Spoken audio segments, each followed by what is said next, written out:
Երանի Զվարթնոց օդանավակայանի արխիվներում պահվում է մի փաստաթուղթ, որը երբեք չպետք է հրապարակվեր։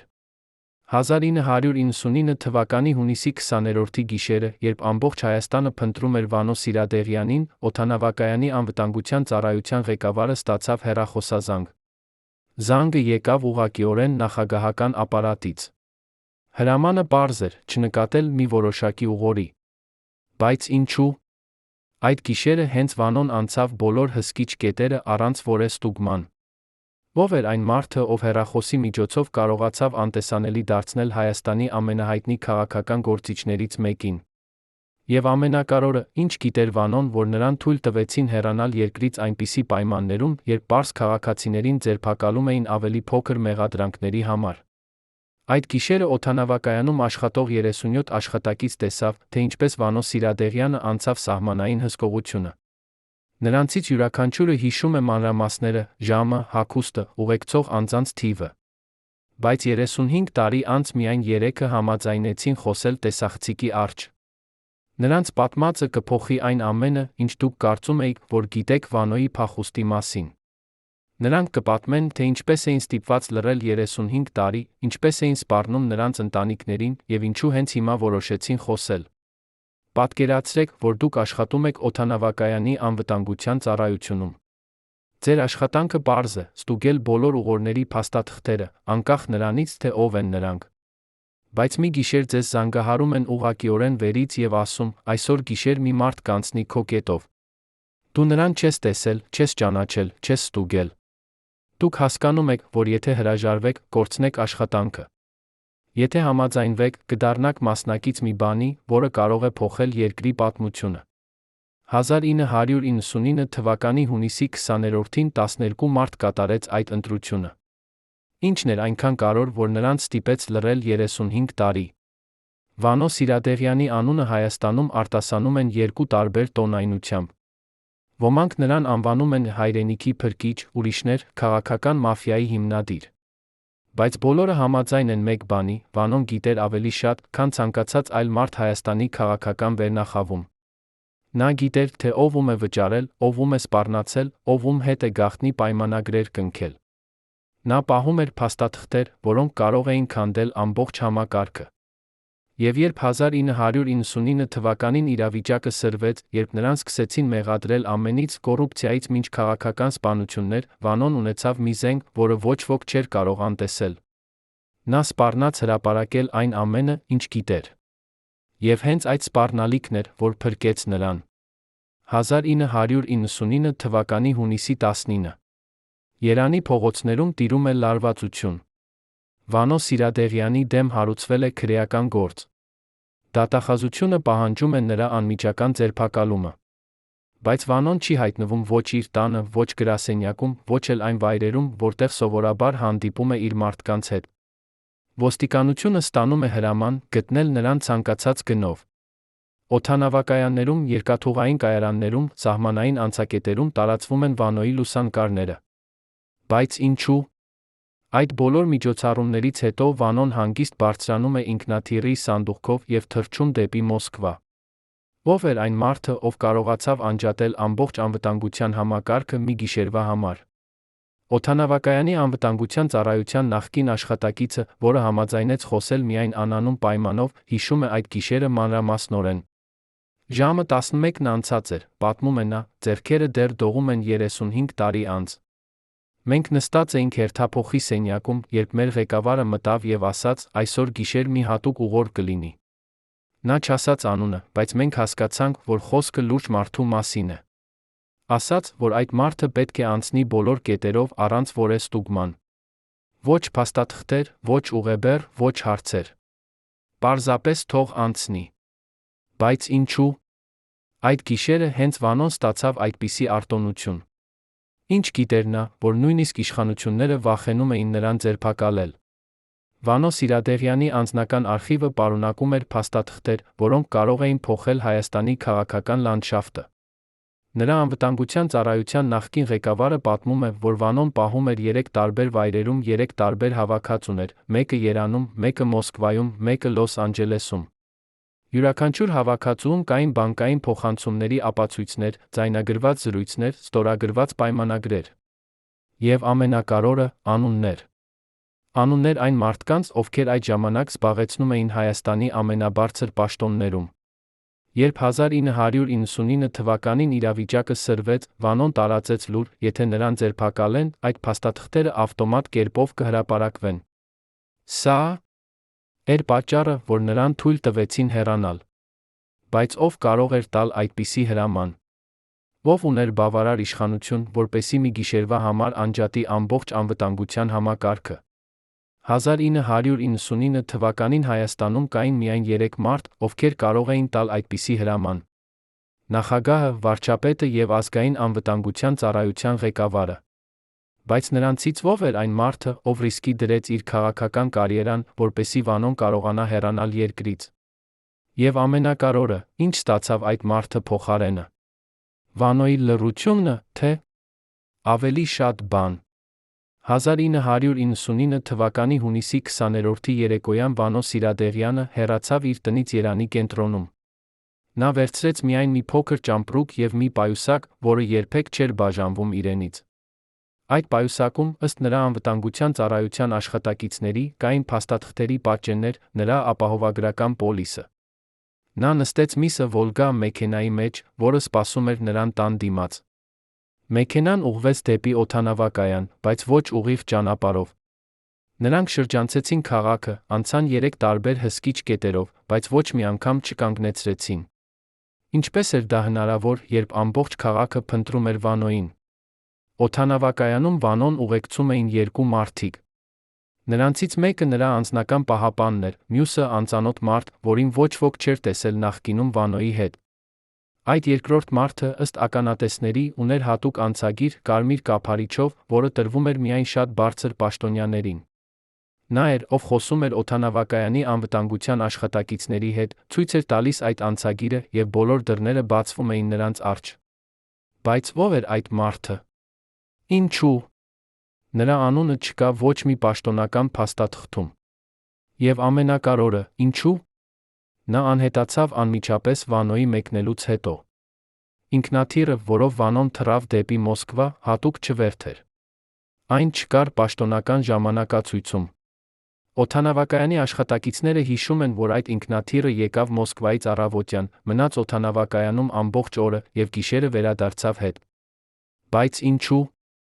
Այդ ինքնաթիռը սպասեց ամբողջ օրը։ Ով էր պատվիրել այդ հատուկ չվերթը։ Եվ ամենակարևորը, ով վճարեց դրա համար։ Օդանավակայանի ֆինանսական փաստաթղթերում չկա ոչ մի գրառում այդ չվերթի մասին։ Այն կարծես երբեք չի եղել։ Բայց տասնյակ մարդիկ տեսան, թե ինչպես Վանո Սիրադեղյանը բարձրացավ այդ ինքնաթիռի սանդուղքով եւ անհետացավ գիշերվա մթության մեջ։ 1999 թվականի հունիսի 21-ին, երբ լույսը բացվեց Վանոյի փախուստի մասին, Հայաստանում սկսվեց քաղաքական փոթորիկ։ Ընդդիմությունը պահանջում էր պատասխաններ, ինչպես էր հնարավոր, որ երկրի ամենահայտնի քաղաքական գործիչներից մեկը հեռացավ երկրից, երբ նրա դեմ հարուցված էր քրեական գործ։ Իշխանությունները պնդում էին, որ սա եղել է անհասկանալի սխալ, որ պատասխանատուները կպատժվեն։ Բայց ոչ ոք չպատժվեց։ Ոչ մի օդանավակայանի աշխատակից չկորցրեց աշխատանքը։ Ոչ մի անվտանգության ծառայության պաշտոնյա չներկայացավ դատարան։ Փոխարենը, բոլոր փաստաթղթերը, որոնք վերաբերում էին այդ գիշերվան, անհետացան արխիվներից։ Ով հրամայեց ոչնչացնել այդ ապացույցները։ Եվ ինչու։ Այդ հրամանը կատարվեց այնքան արագ։ Վանոյի փախուստից 3 օր անց Երանում տեղի ունեցավ մի հանդիպում, որի մասին գիտեին միայն 5 մարդ։ Այդ հանդիպմանը ներկա էին 2 նախարարներ, ազգային անվտանգության ծառայության ղեկավարը եւ 2 անծանոթ մարդիկ, ովքեր ժամանել էին Մոսկվայից։ Նրանք քննարկեցին Վանոյի փախուստը եւ որոշեցին, որ այս թեման պետք է փակվի հավերժ։ Ոչ մի հետաքննություն, ոչ մի հրապարակային քննարկում։ Բայց ինչու։ Այդ հանդիպմանը ներկա էին Մոսկվայից եկած մարդիկ։ Ինչ շահ ուներ Մոսկվան Վանոյի փախուստը թաքցնելու հարցում։ Եվ ամենակարևորը, ինչ խոստացավ Վանոն փոխարենը, որ նրան թույլ տվեցին հանգիստ ապրել Մոսկվայում հաջորդ տարիների ընթացքում։ Մոսկվայում Վանոն ապրում էր հանգիստ կյանքով։ Նա ուներ բնակարան քաղաքի կենտրոնում, հանդիպում էր հին ընկերների հետ, երբեմն տալիս էր հարցազրույցներ հայկական լրատվամիջոցներին։ Բայց նա երբեք չխոսեց այն մասին, թե ինչպես հեռացավ Հայաստանից։ Երբ լրագրողները հարցնում էին այդ մասին, նա միայն ժպտում էր եւ ասում՝ դա երկար պատմություն է։ Բայց նրա մերձավորները պատմում են, որ Վանոն պահպանում էր կապը որոշակի մարդկանց հետ Երանում։ Նա ամիսը մեկ անգամ ստանում էր հեռախոսազանգեր, որոնց ժամանակ դուրս էր գալիս սենյակից եւ խոսում էր ցածր ձայնով։ Ո՞վ էր զանգահարում նրան։ Ինչ էին քննարկում այդ զրույցների ժամանակ։ Եվ ինչու։ Վանոն այնքան զգույշ էր։ Այդ զանգերի հետ կապված 1995 թվականին, երբ Հայաստանում փոխվեց իշխանությունը, նոր ղեկավարությունը փորձեց վերաբացել Վանոյի գործը։ Նրանք ուզում էին պարզել, թե ինչպես էր նա հեռացել երկրից, ով էր օգնել նրան։ Բայց երբ հետաքննողները սկսեցին ուսումնասիրել արխիվները, պարզվեց, որ բոլոր փաստաթղթերը, որոնք վերաբերում էին 1999 թվականի հունիսի 20-ին, անհետացել են։ Օդանավակայանի գրանցամատյանները, անվտանգության ծառայության հաշվետվությունները, նույնիսկ այդ օրվա տեսագրությունները, ամեն ինչ ոչնչացված էր։ Բայց ինչպես էր հնարավոր ոչնչացնել այդքան փաստաթղթեր առանց որևէ հետք թողնելու։ Ով ուներ բավարար իշխանություն եւ ռեսուրսներ, որպեսզի կատարի այդպիսի լայնածավալ գործողություն։ Վանոյի անձնական պահապանը, որը ուղեկցում էր նրան մինչ օդանավակայան, պատմում է մի մանրամասն, որը կարող է լույս սփռել այս խորհրդի վրա։ Երբ մենք մոտենում էինք օդանավակայանին, հիշում է նա, Վանոն հանեց իր պայուսակից մի ծրար եւ ասաց. «Եթե ինձ հետ ինչ-որ բան պատահի, այս ծրարը պետք է հասցնես մի որոշակի հասցեով Մոսկվայում»։ Նա տվեց ինձ այդ հասցեն, բայց ասաց, որ ես երբեք չպետք է բացեմ այդ ծրարը։ Բայց ինչ կար այդ ծրարում։ Ո՞ւմ էր այն նախատեսված։ Եվ ամենակարևորը, արդյոք այդ ծրարը հասավ իր նշանակման վայրը։ Պահապանը ասում է, որ նա կատարեց Վանոյի հանձնարարությունը, բայց երբեք չիմացավ, թե ով ստացավ այդ ծրարը։ 1999 թվականից հետո Հայաստանում տասնյակ մարդիկ ձերբակալվեցին ավելի փոքր մեղադրանքների համար։ Պարզ քաղաքացիներ, ովքեր մեղադրվում էին փոքր կոռուպցիոն գործարքներում, տնտեսական հանցագործություններում։ Նրանք չունեին Վանոյի կապերը, չունեին նրա փաստաթղթերը, չունեին նրա ապահովագրական պոլիսը։ Եվ նրանք չկարողացան փախչել։ Նրանք նստեցին բանտում, կորցրին ամեն ինչ, մինչդեռ Վանոն հանգիստ ապրում էր Մոսկվայում։ Սա է արդարությունը։ Երբ մի մարդ, ով մեղադրվում էր լուրջ հանցագործություններում, կարողանում է հեռանալ երկրից վեբ սպասարկմամբ, մինչդեռ պարզ մարդիկ նստում են բանտում տարիներ շարունակ։ Ո՞վ է պատասխանատու այս անարդարության համար։ Վանոյի փախուստի պատմությունը ցույց է տալիս, թե ինչպես է աշխատում իշխանության համակարգը, երբ խոսքը վերաբերում է իրենց մարդկանց։ Երբ դու ունես ճիշտ կապեր, երբ դու գիտես ճիշտ գաղտնիքներ, երբ դու կարող ես սպառնալ ճիշտ մարդկանց, օրենքները չեն գործում քեզ համար։ Դու կարող ես անցնել սահմանը առանց ստուգման, կարող ես թռչել հատուկ չվերթով, կարող ես անհետացնել բոլոր ապացույցները։ Բայց սովորական մարդիկ, ովքեր չունեն այդ արտոնությունները, նրանք պետք է պատասխան տան օրենքի առջ։ Սա է այն համակարգը, որում մենք ապրում ենք։ Սա է այն արդարությունը, որի մասին խոսում են իշխանությունները։ Բայց ամենահետաքրքիրը դեռ առաջ է։ Վանոյի փախուստից 20 տարի անց, երբ նա արդեն մահացել էր Մոսկվայում, Երանում հայտնվեց մի մարդ, ով պնդում էր, որ ունի Վանոյի անձնական արխիվի մի մասը։ Այդ մարդը ասում էր, որ Վանոն նախքան մահանալը փոխանցել է նրան մի պայուսակ լի փաստաթղթերով, որոնք վերաբերում են 1999 թվականի իրադարձություններին։ Նա խոստացավ հրապարակել այդ փաստաթղթերը, բայց մի շաբաթ անց նա անհետացավ։ Նրա բնակարանը թալանվեց, բայց ոչինչ չվերցրին, ոչ փող, ոչ թանկարժեք իրեր։ Միայն այդ պայուսակը անհետացավ։ Ո՞վ էր այդ մարդը։ Իսկապես ուներ նա Վանոյի փաստաթղթերը։ Եվ ով էր հետաքրքրված, որ այդ փաստաթղթերը երբեք չհրապարակվեն։ Այսօր, 35 տարի անց, Վանոյի փախուստի պատմությունը դեռ լի է հարցերով։ Մենք գիտենք, որ նա հեռացավ Հայաստանից 1999 թվականի հունիսի 20-ին։ Մենք գիտենք, որ նրան օգնեցին բարձրաստիճան պաշտոնյաներ։ Մենք գիտենք, որ բոլոր ապացույցները ոչնչացվեցին։ Բայց մենք դեռ չգիտենք ամենակարևորը, ով հրամայեց չնկատել Վանոյին օդանավակայանում։ Ով էր այն մարդը, ով ռիսկի դրեց ամեն ինչ, որպեսզի Վանոն կարողանա փախչել։ Եվ ամենակարևորը, ինչ գիտեր Վանոն, որ նույնիսկ այսօր 35 տարի անց որոշակի մարդիկ չեն ուզում, որ այդ պատմությունը հրապարակվի։ Վանո Սիրադեղյանի անունը Հայաստանի քաղաքական պատմության մեջ զբաղեցնում է հատուկ տեղ։ Նա ծնվել է 1945 թվականին Երանում, սովորական ընտանիքում։ Նրա հայրը աշխատում էր գործարանում, մայրը դպրոցում ուսուցչուհի էր։ Ոչինչ չէր նախազգուշացնում, որ այս երեխան մի օր կդառնա Հայաստանի ամենազորեղ քաղաքական գործիչներից մեկը։ Բայց արդեն դեռահասության տարիներից Վանոն ցույց էր տալիս անսովոր կազմակերպչական ունակություններ։ Նա ստեղծեց իր շրջանում առաջին երիտասարդական խումբը, որը զբաղվում էր սպորտով և մշակութային միջոցառումներով։ Բայց արդեն այն ժամանակ շատերը նկատում էին, որ Վանոն ունի հատուկ տաղանդ՝ համոզել մարդկանց, կազմակերպել նրանց, ստեղծել կառույցներ։ 1965 թվականին Վանոն ավարտեց Երանի պոլիտեխնիկական ինստիտուտը։ Նա ստացավ ինժեների մասնագիտություն, բայց երբեք չաշխատեց այդ ոլորտում։ Փոխարենը նա սկսեց աշխատել կոմսոմոլի կառույցներում, որտեղ արագ բարձրացավ կարիերայի աստիճաններով։ Նրա ղեկավարները նկատում էին, որ Վանոն ունի անսովոր ունակություն գտնել ընդհանուր լեզու տարբեր մարդկանց հետ։ Նա կարողանում էր համոզել ինչպես պարզ աշխատողներին, այնպես էլ բարձրաստիճան պաշտոնյաներին։ Այս տաղանդը դարձավ նրա ամենամեծ զենքը քաղաքական կարիերայում։ Բայց արդեն այն ժամանակ շատերը նկատում էին, որ Վանոն ոչ միայն համոզում է մարդկանց, այլև հավաքում է տեղեկություններ նրանց մասին։ Նա պահում էր մանրամասն գրառումներ իր յուրաքանչյուր հանդիպման մասին, հիշում էր յուրաքանչյուր մանրուք։ 1970 թվականներին Վանոն արդեն հայտնի անձ էր Երանի քաղաքական շրջանակներում։ Նա ուներ լայն կապեր ինչպես Հայաստանում, այնպես էլ Մոսկվայում։ Նրա տունը դարձել էր հանդիպման վայր տարբեր մարդկանց համար, գիտնականներից մինչ արվեստագետներ, քաղաքական գործիչներից մինչ բիզնեսմեններ։ Բայց ամենահետաքրքիրը այն էր, որ Վանոն կարողանում էր միավորել այս բոլոր տարբեր մարդկանց, ստեղծել նրանց միջ կապեր, կազմակերպել համատեղ նախագծեր։ Այս ունակությունը դարձրեց նրան անփոխարինելի մարդ Հայաստանի քաղաքական համակարգում։ Բայց միաժամանակ այս ունակությունը նաև ստեղծեց նրա շուրջ մի ցանց, որը հետագայում դարձավ նրա ամենամեծ ուժը և միաժամանակ նրա ամենամեծ խոցելի կետը։ 1988 թվականին, երբ Հայաստանում սկսվեց Ղարաբաղյան շարժումը, Վանոն դարձավ շարժման առաջնորդներից մեկը։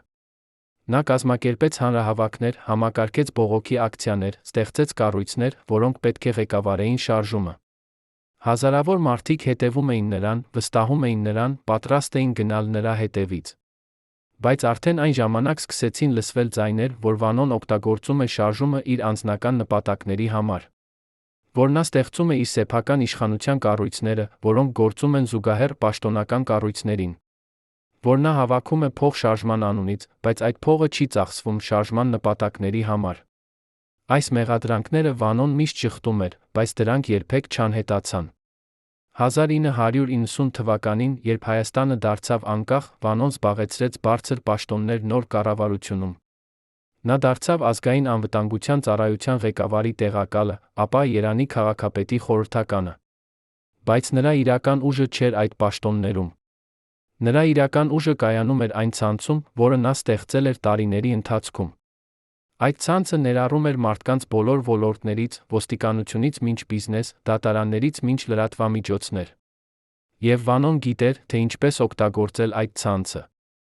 Նա կարողանում էր մի հեռախոսազանգով լուծել խնդիրներ, որոնք ուրիշների համար պահանջում էին ամիսներ։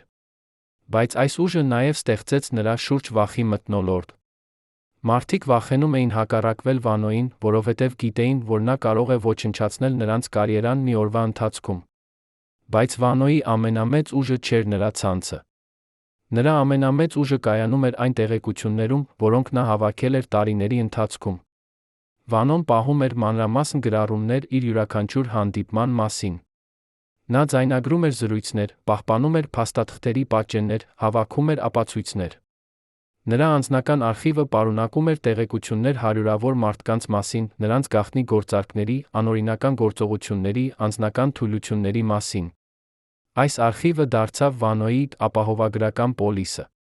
Բոլորը գիտեին, որ եթե Վանոյին ինչ-որ բան պատահի, այդ տեղեկությունները կհրապարակվեն։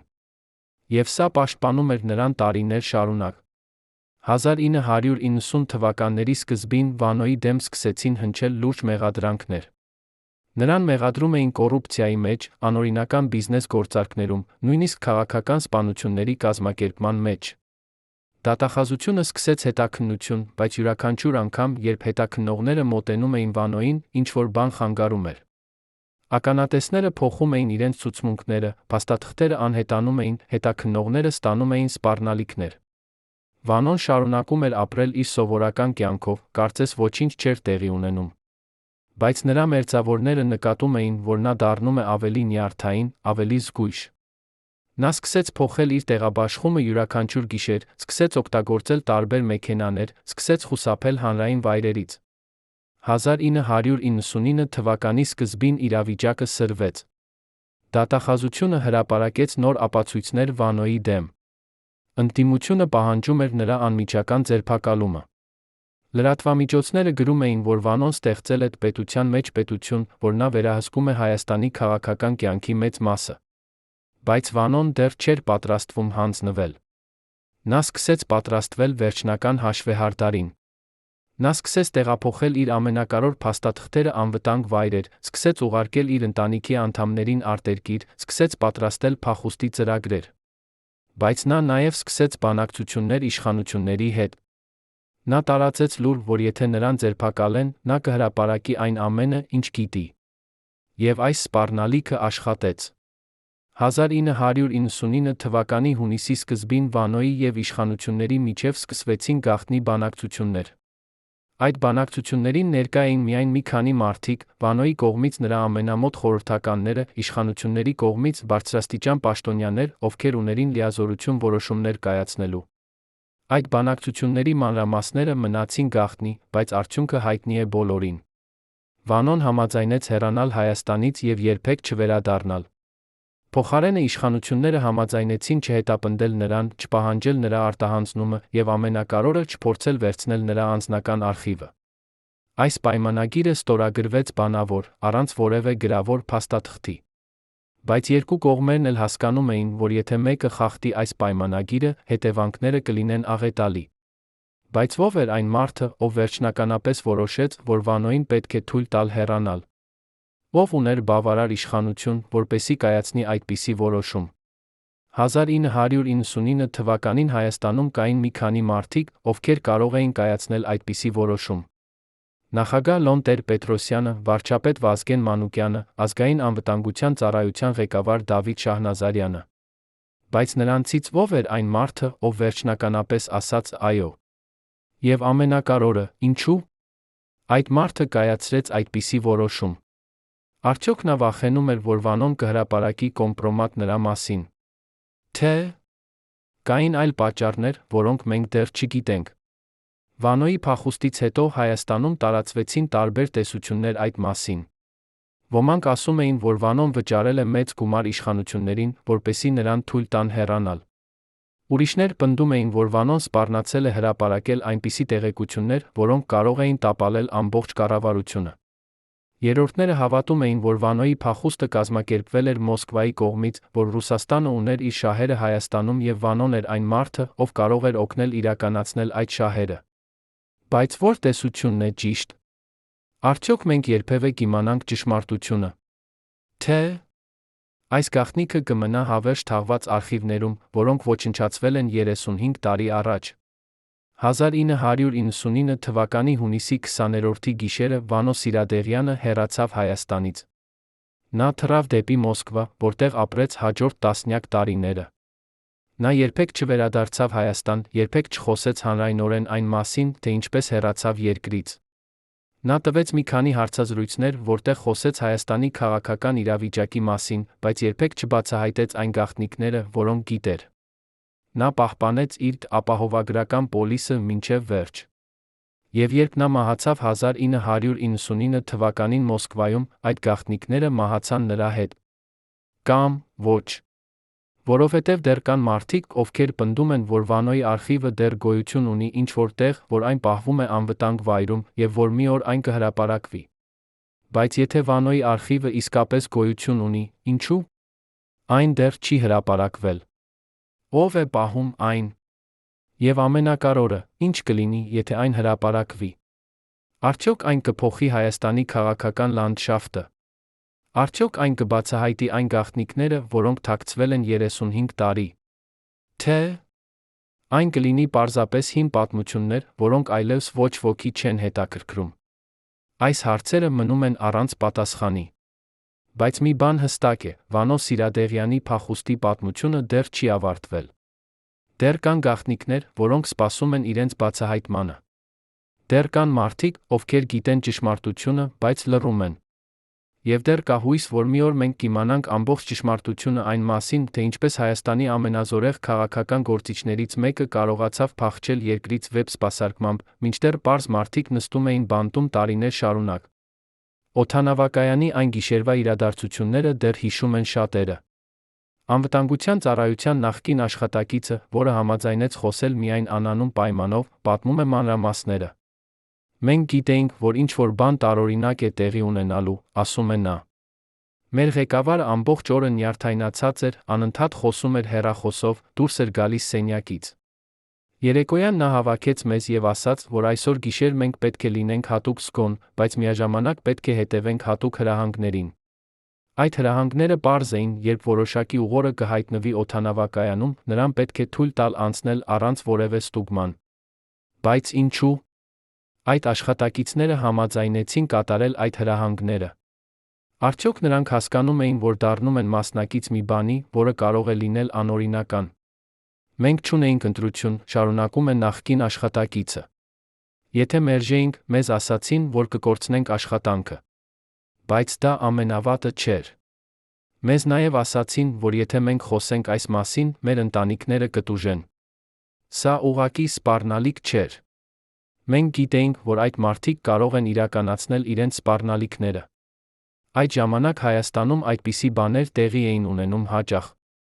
Մարդիկ անհետանում էին, ընտանիքներ տուժում էին, եւ ոչ ոք չէր կարող օգնել։ Այս վկայությունը ցույց է տալիս, թե ինչպիսի վախի մթնոլորտ էր տիրում այդ ժամանակ Հայաստանում։ Մարդիկ վախենում էին խոսել, վախենում էին հակառակվել, վախենում էին պաշտպանել իրենց իրավունքները։ Բայց ո՞վ էր ստեղծել այդ վախի մթնոլորտը։ Ո՞վ էր այն մարդը, ով կարողանում էր սպառնալ օդանավակայանի անվտանգության ծառայության աշխատակիցներին։ Ո՞վ ուներ բավարար ուժ եւ ազդեցություն, որպեսզի մարդիկ վախենան նույնիսկ խոսել այդ մասին 35 տարի անց։ Պատասխանը պարզ է, այդ մարդը պետք է լիներ շատ բարձր պաշտոնում, պետք է ունենար կապեր ինչպես իշխանական կառույցներում, այնպես էլ ոստիկանությունում եւ հատուկ ծառայություններում։ Այդ մարդը պետք է լիներ մեկը, ում բոլորը ճանաչում էին եւ վախենում էին։ Բայց ո՞վ էր այդ մարդը։ Արդյոք մենք երբևէ կիմանանք նրա անունը։ Օդանավակայանի տեսագրությունները, որոնք պետք է ցույց տային այդ գիշերվա իրադարձությունները, անհետացել են։ Օդանավակայանի անվտանգության ծառայության նախկին ղեկավարը պատմում է, որ այդ տեսագրությունները պահվում էին հատուկ սենյակում, որը հսկվում էր 24 ժամ։ Բայց 1999 թվականի հունիսի 21-ին, երբ աշխատակիցները եկան աշխատանքի, պարզվեց, որ այդ սենյակը բացված է, եւ բոլոր տեսագրությունները, որոնք վերաբերում էին նախորդ գիշերվան, անհետացել են։ Սա չէր կարող լինել պարզ գողություն, ասում է նախկին ղեկավարը։ Այդ սենյակը ուներ հատուկ փակ, որը բացվում էր միայն 3 բանալիով։ Մեկ բանալին ինձ մոտ էր, մեկը իմ տեղակալի մոտ, մեկը օդանավակայանի տնօրենի մոտ։ Ո՞վ կարող էր մտնել այդ սենյակ առանց այդ բանալիների։ Բայց ամենահետաքրքիրը այն է, որ այդ գողությունից հետո ոչ մի հետաքննություն չիրականացվեց։ Ոստիկանությունը չեկավ օդանավակայան, դատախազությունը չհարուցեց գործ, ոչ ոք չպահանջեց պատասխաններ։ Կարծես այդ տեսագրությունները երբեք չեն եղել։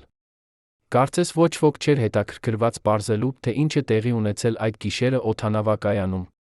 Մենք հասկացանք, որ այս թեման պետք է փակվի, ասում է նախկին ղեկավարը։ Մեզ ասացին, որ մենք պետք է մոռանանք այն ամենը, ինչ տեսել ենք այդ գիշերը։ Եվ մենք մոռացանք։ Կամ ավելի ճիշտ, փորձեցինք մոռանալ։ Բայց ինչպես կարելի է մոռանալ այն, ինչ տեսել ես։ Ինչպես կարելի է ապրել 35 տարի այդ գաղտնիքի հետ։ Վանոյի հետ օդանավակայան եկած երկու մարդկանց ինքնությունը դեռ հարց է։ Մեկը նրա անձնական պահապանն էր, մարդ, ով աշխատում էր Վանոյի մոտ տարիներ շարունակ։ Բայց երկրորդ մարդը մնում է խորհուրդ։ Ականատեսները նկարագրում են նրան որպես 45-ից 50 տարեկան մարդ, միջին հասակի, մուգ հագուստով։ Նա խոսում էր քիչ, բայց երբ խոսում էր, բոլորը լսում էին։ Նա ցույց էր տալիս կարմիր կափարիչով անցագիր, որը բացում էր բոլոր դռները։ Այդ մարդը վարվում էր այնպես, կարծես օդանավակայանը նրանն է, հիշում է մի ականատես։ Նա չէր հարցնում, նա հրամայում էր։ Եվ բոլորը կատարում էին նրա հրամանները։ Բայց ո՞վ էր այդ մարդը։ Ինչու։ Նրա անունը չկա ոչ մի փաստաթղթում։ Մի տարբերակ այն է, որ այդ մարդը եկել էր Մոսկվայից, որ նա ներկայացնում էր ռուսական հատուկ ծառայությունները, որոնք հետաքրքրված էին Վանոյի անվտանգ հեռանալով Հայաստանից։ Այդ ժամանակ Ռուսաստանը ուներ մեծ ազդեցություն Հայաստանի վրա, եւ շատ քաղաքական որոշումներ կայացվում էին Մոսկվայի համաձայնությամբ։ Եթե Ռուսաստանը որոշել էր, որ Վանոն պետք է հեռանա Հայաստանից, ապա ոչ ոք չէր կարող հակառակվել այդ որոշմանը։ Բայց ինչու։ Ռուսաստանը կարող էր հետաքրքրված լինել Վանոյի փախուստով։ Ինչ շահ ուներ Մոսկվան այդ գործում։ Արդյոք Վանոն ուներ կապեր ռուսական հատուկ ծառայությունների հետ։ Արդյոք նա աշխատում էր նրանց համար։ Մեկ այլ տարբերակ այն է, որ այդ մարդը եկել էր Երանից, բայց ներկայացնում էր շատ բարձր պաշտոնյայի, որ նա ուղարկված էր հատուկ, որպեսզի համոզվի, որ Վանոն անվտանգ կհեռանա երկրից, որ նա ուներ լիազորություններ օգտագործել ցանկացած միջոցներ, որպեսզի ապահովի Վանոյի փախուստը։ Բայց եթե այդպես է, ապա ո՞վ էր այն բարձր պաշտոնյան, ով ուղարկել էր այդ մարդուն։ Ինչու։ Այդ պաշտոնյան այնքան հետաքրքրված էր Վանոյի փախուստով։ Արդյոք Վանոն ուներ կոմպրոմատ այդ պաշտոնյայի մասին։ Արդյոք այդ պաշտոնյան վախենում էր, որ Վանոն կհրապարակի այդ կոմպրոմատը, եթե մնար Հայաստանում։ Ինքնաթիռի, որով Վանոն թռավ դեպի Մոսկվա, պատմությունը նույնպես լի է հարցերով։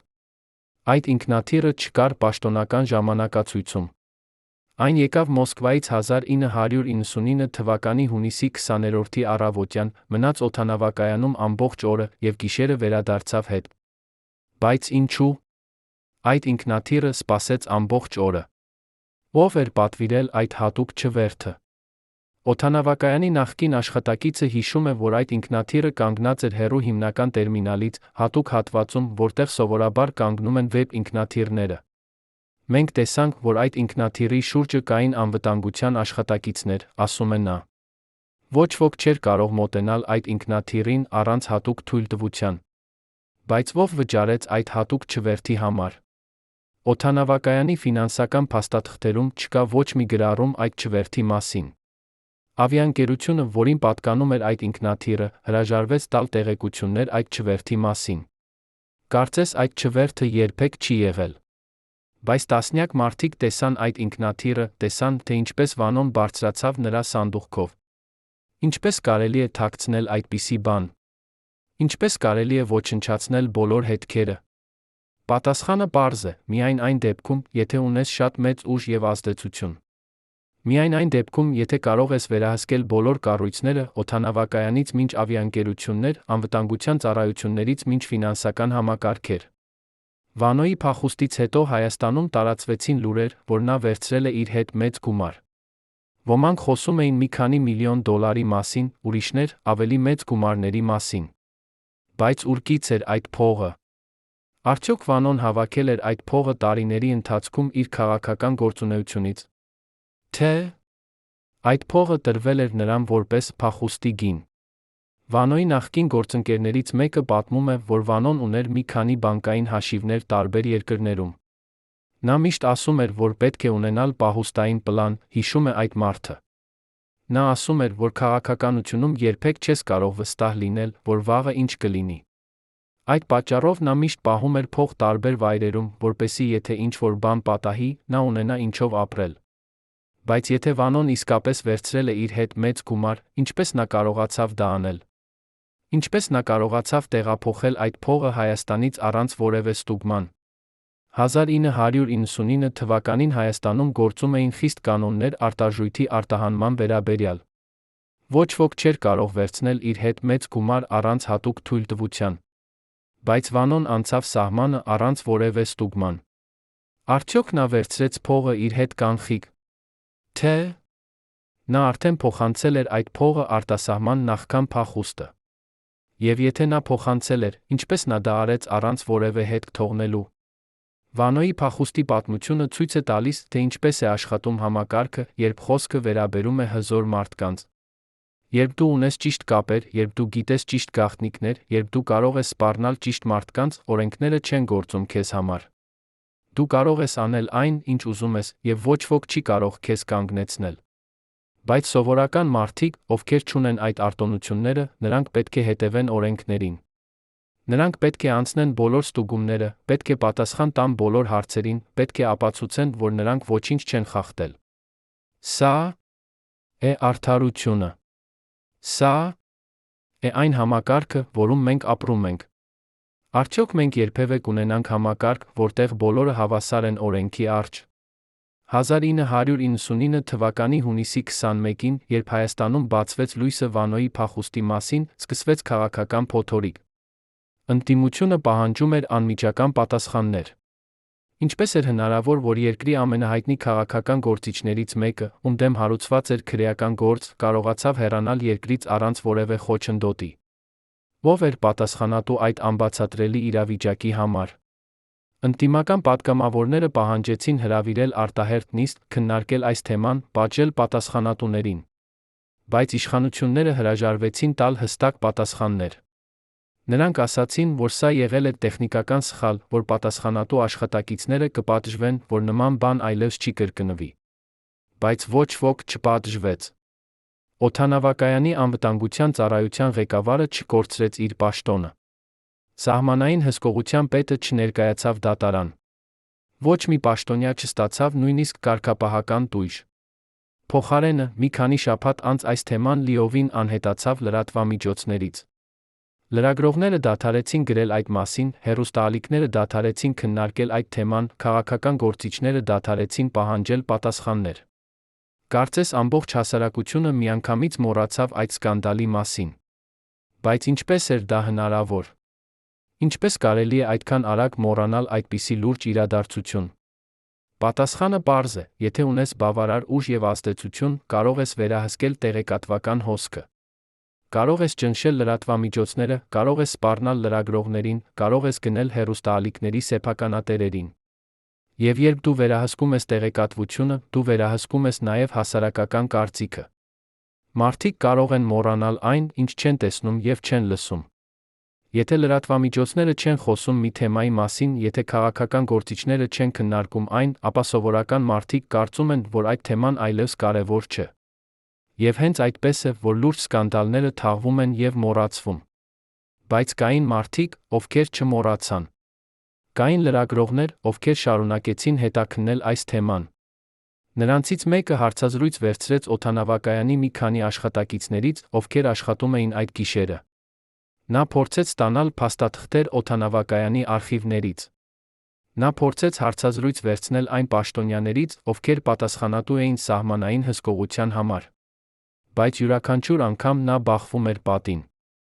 Աշխատակիցները հրաժարվում էին խոսել, արխիվները պատահաբար ոչնչացված էին, պաշտոնյաները զբաղված էին եւ չէին կարող տալ հարցազրույց։ Մի քանի ամիս անց այդ լրագրողը ստացավ սպառնալիք։ Նրան ասացին, որ եթե շարունակի հետաքննել այս թեման, նա կկորցնի աշխատանքը։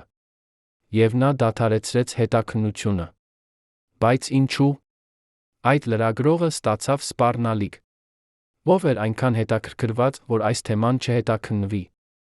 Ո՞վ էր վախենում, որ ճշմարտությունը կբացահայտվի։ Պատասխանը պարզ է, այն մարդիկ, ովքեր կազմակերպել էին Վանոյի փախուստը։ Այն մարդիկ, ովքեր տվել էին հրամանը չնկատել Վանոյին օդանավակայանում։ Այն մարդիկ, ովքեր ոչնչացրել էին բոլոր ապացույցները։ Նրանք գիտեին, որ եթե ճշմարտությունը բացահայտվի, նրանք կկորցնեն ամեն ինչ, իրենց պաշտոնները, իրենց հեղինակությունը, հավանաբար նաև իրենց ազատությունը։ Այդ պատճառով նրանք պատրաստ էին անել ամեն ինչ, որպեսզի այս գաղտնիքը մնա թաղված հավերժ։ 1995 թվականին, երբ Հայաստանում փոխվեց իշխանությունը, նոր ղեկավարությունը խոստացավ վերաբացել բոլոր չլուծված գործերը, ներառյալ Վանոյի փախուստի գործը։ Նրանք նշանակեցին հատուկ հանձնաժողով, որը պետք է ուսումնասիրեր այս թեման եւ պարզեր ճշմարտությունը։ Հանձնաժողովի անդամները սկսեցին հավաքել ապացույցներ, հարցաքննել ականատեսներին, ուսումնասիրել արխիվները։ Բայց շատ արագ նրանք բախվեցին նույն խնդիրներին, որոնց բախվել էր այն լրագրողը։ Ապացույցները անհետացել էին, ականատեսները հրաժարվում էին խոսել, արխիվները ոչնչացված էին։ Մի քանի ամիս անց հանձնաժողովը հրապարակեց իր եզրակացությունը, անհնար է պարզել ճշմարտությունը, քանի որ բոլոր ապացույցները ոչնչացված են։ Բայց արդյոք իսկապես անհնար էր պարզել ճշմարտությունը։ Թե հանձնաժողովի անդամները չուզեցին պարզել ճշմարտությունը։ Հանձնաժողովի նախկին անդամներից մեկը, որը համաձայնեց խոսել անանուն պայմանով, պատմում է, որ նրանց վրա ճնշում էր գործադրվում։ Մեզ ասացին, որ մենք չպետք է շատ խորը փորենք, ասում է նա։ Մեզ ասացին, որ այս թեման կարող է վնասել երկրի շահերին, կարող է ստեղծել նոր քաղաքական ճգնաժամ։ Մեզ ասացին, որ ավելի լավ է փակել այս թեման և շարժվել առաջ։ Բայց ով էր ասում այդ բոլորը հանձնաժողովի անդամներին։ Ով էր հետաքրքրված, որ այս թեման փակվի։ Եվ ամենակարևորը, ինչու՞։ Նոր իշխանությունը, որը խոստացել էր բացահայտել բոլոր գաղտնիքները, համաձայնեց փակել այս թեման։ Պատասխանը կարող է լինել այն, որ նոր իշխանությունը նույնպես ուներ իր գաղտնիքները։ Որ նոր ղեկավարները նույնպես ուներին կապեր այն մարդկանց հետ, ովքեր կազմակերպել էին Վանոյի փախուստը։ Որ նրանք վախենում էին, որ եթե այս թեման բացահայտվի, կբացահայտվեն նաև այլ գաղտնիքներ, որոնք կարող են վնասել նրանց։ Քաղաքականությունը Հայաստանում միշտ եղել է փոխկապակցված շահերի ցանց։ Բոլորը գիտեն բոլորի գաղտնիքները, բոլորը կապված են բոլորի հետ։ Եվ երբ մեկը փորձում է բացահայտել մեկի գաղտնիքը, նա ռիսկում է, որ կբացահայտվեն նաև իր սեփական գաղտնիքները։ Այդ պատճառով շատ գաղտնիքներ մնում են թաղված հավերժ։ Վանոյի փախուստից 10 տարի անց, 1999 թվականին, Երանում հայտնվեց մի մարդ, ով պնդում էր, որ ունի Վանոյի անձնական արխիվի մի մասը։ Այդ մարդը ներկայացավ որպես Վանոյի նախկին գործընկեր, ով ապրում էր Մոսկվայում։ Նա ասաց, որ Վանոն նախքան մահանալը փոխանցել է նրան մի պայուսակ, լի փաստաթղթերով, ձայնագրություններով, լուսանկարներով։ Նա ասաց, որ այդ փաստաթղթերը պարունակում են տեղեկություններ Վանոյի փախուստի մասին, այդ թվում անունները այն մարդկանց, ովքեր օգնել են նրան հեռանալ Հայաստանից։ Նա խոստացավ հրապարակել այդ փաստաթղթերը մի շաբաթվա ընթացքում։ Բայց մի շաբաթ անց այդ մարդը անհետացավ։ Նրա բնակարանը թալանվեց, բայց ոչինչ չվերցրին, ոչ փող, ոչ թանկարժեք իրեր, ոչ էլեկտրոնային սարքեր։ Միայն այդ պայուսակը անհետացավ։ Ոստիկանությունը սկսեց հետաքննություն, բայց շատ արագ գործը փակվեց, բավարար ապացույցների բացակայության պատճառով։ Այդ մարդը երբեք չգտնվեց։ Նրա ընտանիքը ասաց, որ նա հեռացել է Հայաստանից և վերադարձել Մոսկվա, բայց ոչ ոք չկարողացավ հաստատել այդ տեղեկությունը։ Կարծես այդ մարդը երբեք չի եղել։ Կարծես ամբողջ այդ պատմությունը եղել է հորինված։ Բայց եթե այդպես է, ապա ինչու՞։ Նրա բնակարանը թալանվեց։ Ինչու՞։ Միայն այդ պայուսակը վերցրին։ Եվ ամենակարևորը, ով էր հետաքրքրված, որ այդ փաստաթղթերը երբեք չհրապարակվեն։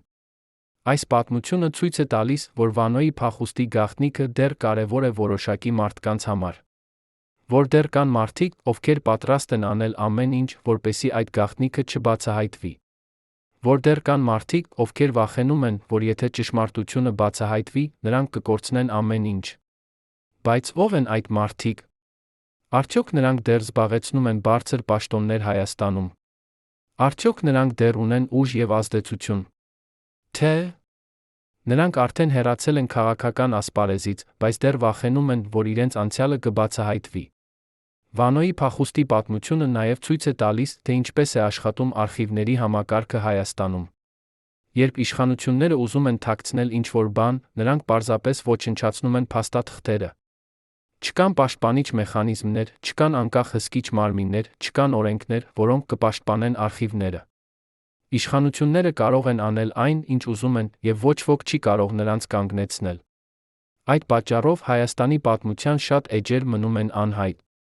Շատ իրադարձություններ, որոնք կարող էին լույս սփռել երկրի քաղաքական կյանքի վրա, մնում են գաղտնի։ Եվ սովորական մարդիկ երբեք չիմանան ճշմարտությունը։ Բայց արդյոք մենք երբևէ կիմանանք ճշմարտությունը Վանոյի փախուստի մասին։ Արդյոք մի օր կգտնվեն այն փաստաթղթերը, որոնք կբացահայտեն այս գաղտնիքը։ Արդյոք կհայտնվի մի ականատես, ով կհամարձակվի խոսել ճշմարտությունը։ Թե այս գաղտնիքը կմնա հավերժ թաղված, ինչպես շատ այլ գաղտնիքներ Հայաստանի քաղաքական պատմության մեջ։ Այս հարցերը մնում են առանց պատասխանի։ Բայց մի բան հստակ է, Վանո Սիրադեղյանի փախուստի պատմությունը դեռ չի ավարտվել։ Դեռ կան մարդիկ, ովքեր գիտեն ճշմարտությունը։ Դեռ կան փաստաթղթեր, որոնք պահվում են ինչ-որ տեղ։ Եվ դեռ կա հույս, որ մի օր այդ ճշմարտությունը կբացահայտվի։ Մոսկվայում Վանո Սիրադեղյանը ապրում էր հանգիստ, բայց ոչ անտեսանելի կյանքով։ Նա ուներ բնակարան Արբատի շրջանում, հանդիպում էր հին ընկերների հետ, երբեմն տալիս էր հարցազրույցներ հայկական լրատվամիջոցներին։ Բայց նրա մերձավորները նկատում էին, որ Վանոն երբեք լիովին չէր հանգստանում։ Նա միշտ նայում էր իր ուսի հետից, միշտ ստուգում էր, թե ով է հետում իրեն, միշտ փոխում էր իր տեղաշարժերի երթուղիները։ Կարծես նա սպասում էր, որ մի օր ինչ-որ մեկը կգա նրա համար։ Կարծես նա գիտեր, որ նրա փախուստը չէր ավարտել պատմությունը, այլ միայն սկսել էր նոր գլուխը։ Բայց ինչ էր այդ նոր գլուխը։ Ինչ էր սպասում Վանոյին Մոսկվայում։ 1991 թվականին Վանոն սկսեց ստանալ տարօրինակ հեռախոսազանգեր։ Զանգերը գալիս էին գիշերվա ուշ ժամերին, երբ Վանոն արդեն պառկած էր քնելու։ Հեռախոսը զանգում էր 3 անգամ, ապա կտրվում էր։ Երբ Վանոն վերադարձնում էր զանգը, ոչ ոք չէր պատասխանում։ Սա կրկնվում էր յուրաքանչյուր գիշեր մի քանի շաբաթ շարունակ։ Վանոյի անձնական պահապանը հիշում է, որ Վանոն դառնում էր ավելի ու ավելի նյարդային։ Նա ասում էր, որ ինչ-որ մեկը փորձում է նրան հիշեցնել, որ նրան չեն մոռացել, պատմում է պահապանը։ Նա ասում էր, որ սա նշանակում է, որ նա պետք է լինի ավելի զգույշ։ Բայց ո՞վ էր այդ զանգերը կատարում։ Ինչ էր ուզում ասել այդ մարդը։ Մի քանի ամիս անց զանգերը դադարեցին, բայց սկսվեց ավելի տարօրինակ բան։ Վանոն սկսեց նկատել, որ նրան հետում են։ Երբ նա դուրս էր գալիս տնից, նա տեսնում էր նույն մեքենան, որը կանգնած էր փողոցի անկյունում։ Երբ նա գնում էր սուպերմարկետ, նա նկատում էր նույն մարդուն, ով նայում էր նրան հեռվից։ Երբ նա նստում էր կաֆեում, նա տեսնում էր նույն երեսը մոտակա սեղանի մոտ։ Վանոն հասկացավ, որ նրան հսկում են։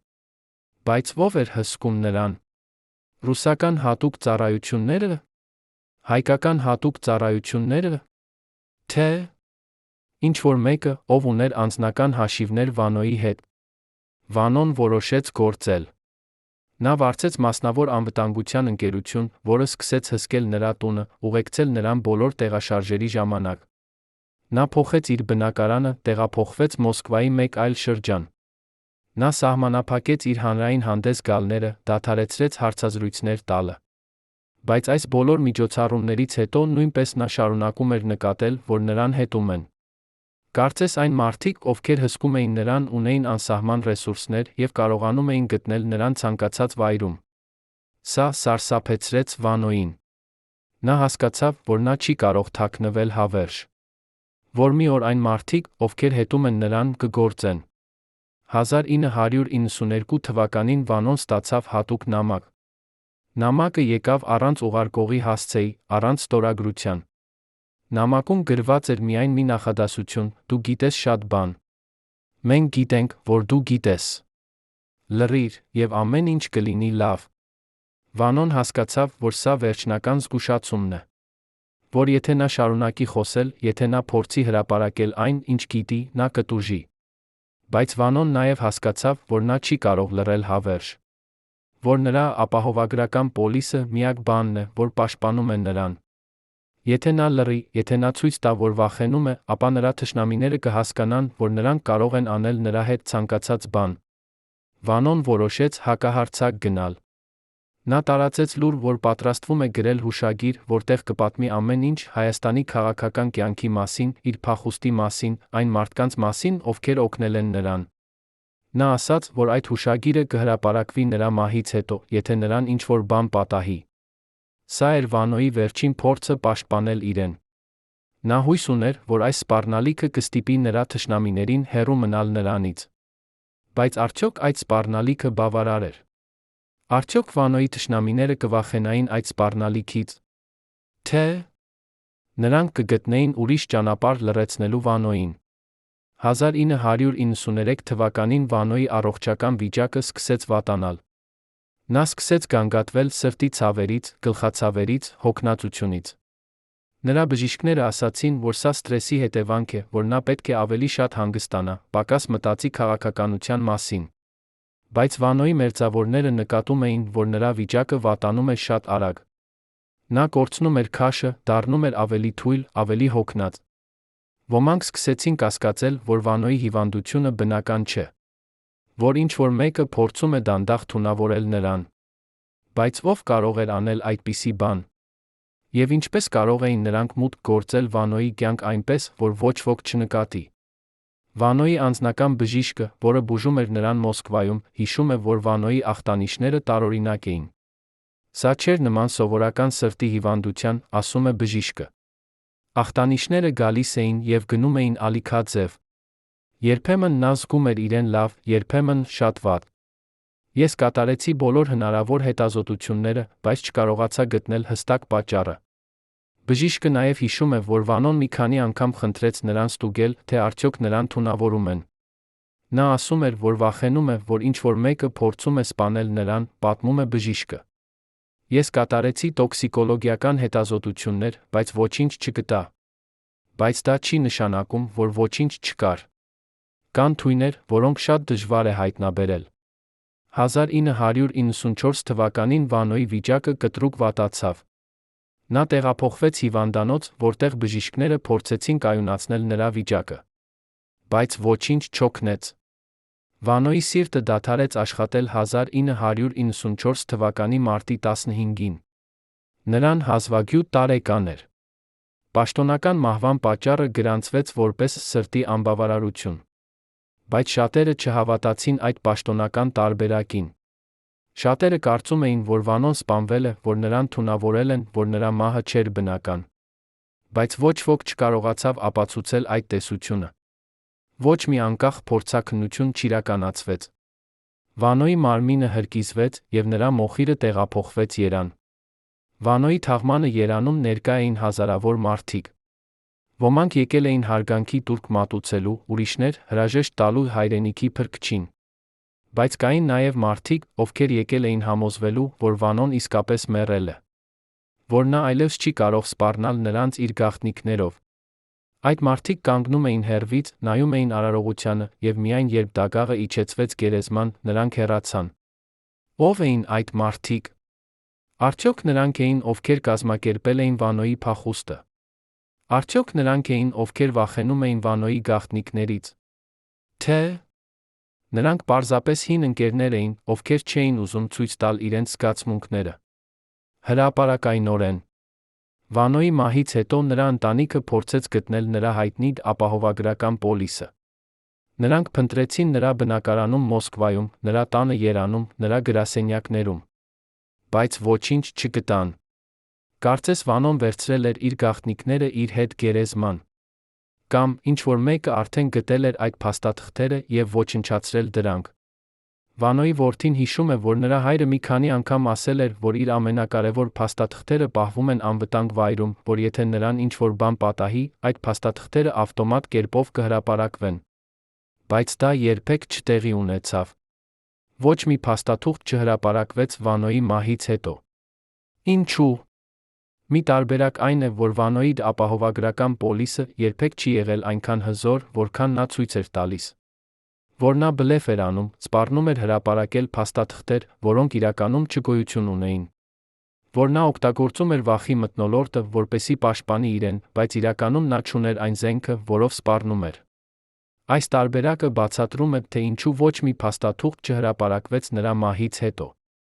Բայց եթե այդպես է, ապա ինչու՞։ Վանոյի թշնամիները այնքան երկար սպասեցին։ Ինչու՞։ Նրանք թույլ տվեցին նրան ապրել 4 տարի Մոսկվայում, եթե գիտեին, որ նա բլեֆ է անում։ Մեկ այլ տարբերակ այն է, որ Վանոյի փաստաթղթերը գտնվեցին և ոչնչացվեցին նրա մահից առաջ։ Որ այն մարդիկ, ովքեր հսկում էին Վանոյին Մոսկվայում, գտան ճանապարհ մուտք գործելու նրա կյանք, գտնելու այդ փաստաթղթերը և ոչնչացնելու դրանք։ Որ երբ նրանք համոզվեցին, որ Վանոն այլևս չունի իր ապահովագրական պոլիսը, նրանք գործեցին։ Այս տարբերակը բացատրում է, թե ինչու Վանոյի առողջական վիճակը կտրուկ վատացավ 1993 թվականից սկսած։ Բայց եթե այդպես է, ապա ինչպես այդ մարդիկ գտան Վանոյի փաստաթղթերը։ Ինչպես նրանք իմացան, թե որտեղ են պահվում այդ փաստաթղթերը։ Երրորդ տարբերակ այն է, որ Վանոյի փաստաթղթերը դեռ գոյություն ունեն ինչ-որ տեղ, որ Վանոն իսկապես ստեղծել էր համակարգ, որը պետք է ավտոմատ կերպով հրապարակեր այդ փաստաթղթերը նրա մահից հետո։ Բայց այդ համակարգը չաշխատեց ինչ-որ պատճառով։ Կամ այն մարդը, ում Վանոն վստահել էր այդ փաստաթղթերը, որոշեց չհրապարակել դրանք։ Կամ այդ մարդը սպառնացին, եւ նա վախեցավ։ Այս տարբերակը թողնում է հույս, որ մի օր այդ փաստաթղթերը կգտնվեն եւ կհրապարակվեն։ Բայց քանի ժամանակ մենք պետք է սպասենք։ 10 տարի, 20 տարի, 50 տարի, թե այդ փաստաթղթերը երբեք չեն գտնվի։ Վանոյի մահից հետո Հայաստանում շատ բան փոխվեց։ Նոր քաղաքական գործիչներ եկան իշխանության, հին գործիչները հեռացան քաղաքական ասպարեզից։ Բայց մի բան չփոխվեց, այն համակարգը, որը թույլ տվեց Վանոյին փախչել երկրից վեբ սպասարկմամբ։ Այդ համակարգը դեռ գործում է այսօր։ Դեռ կան մարդիկ, ովքեր կարող են մի հեռախոսազանգով լուծել խնդիրներ, որոնք սովորական մարդկանց համար անլուծելի են։ Դեռ կան մարդիկ, ովքեր կարող են անցնել սահմանը առանց ստուգման, կարող են ոչնչացնել փաստաթղթեր առանց հետք թողնելու, կարող են սպառնալ ականատեսներին առանց պատժվելու։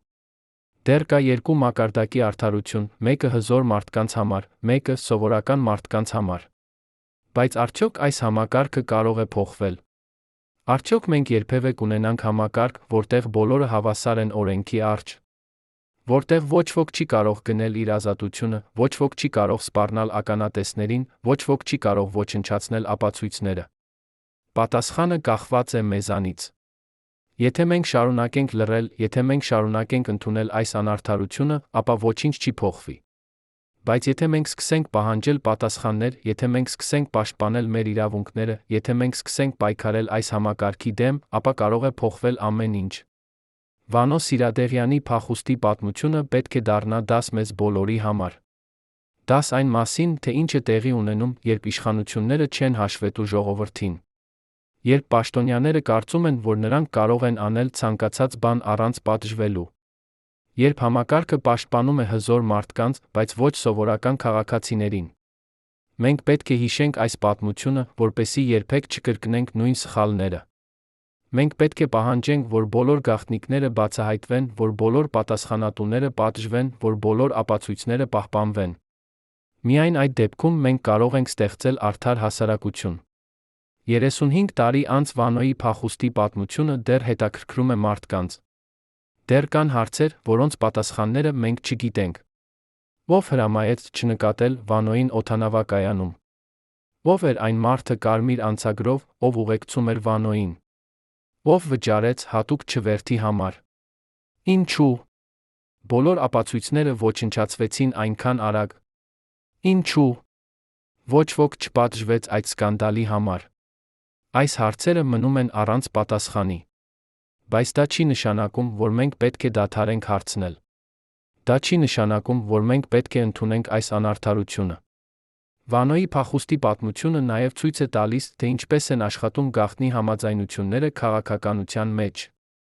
Երբ երկու կողմերը ունեն գաղտնիքներ միմյանց մասին, երբ երկու կողմերն էլ վախենում են, որ այդ գաղտնիքները կհրապարակվեն, նրանք կնքում են գաղտնի պայմանագրեր։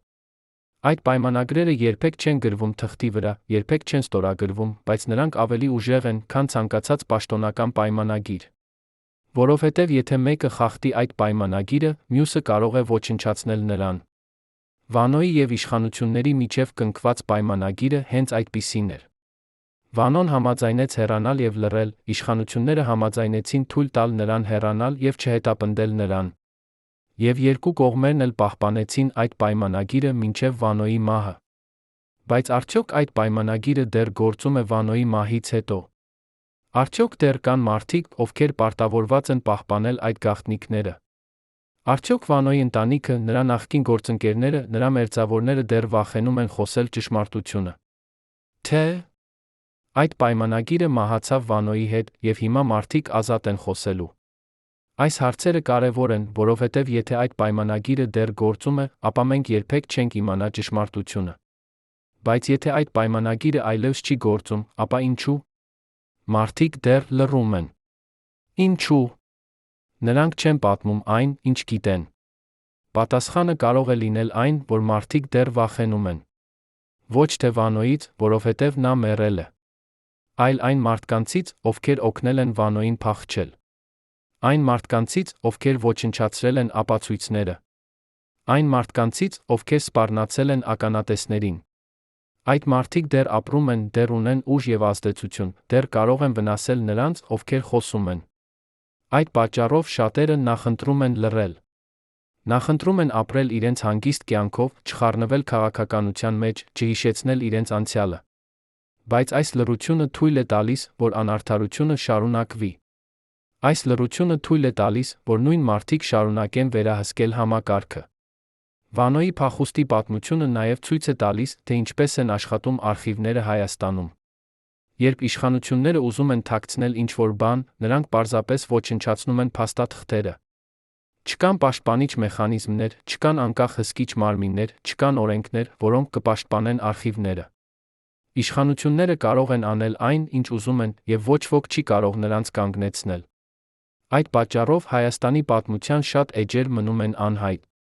Շատ իրադարձություններ, որոնք կարող էին լույս սփռել երկրի քաղաքական կյանքի վրա, մնում են գաղտնի։ Եվ սովորական մարդիկ երբեք չիմանան ճշմարտությունը։ Սա պետք է փոխվի։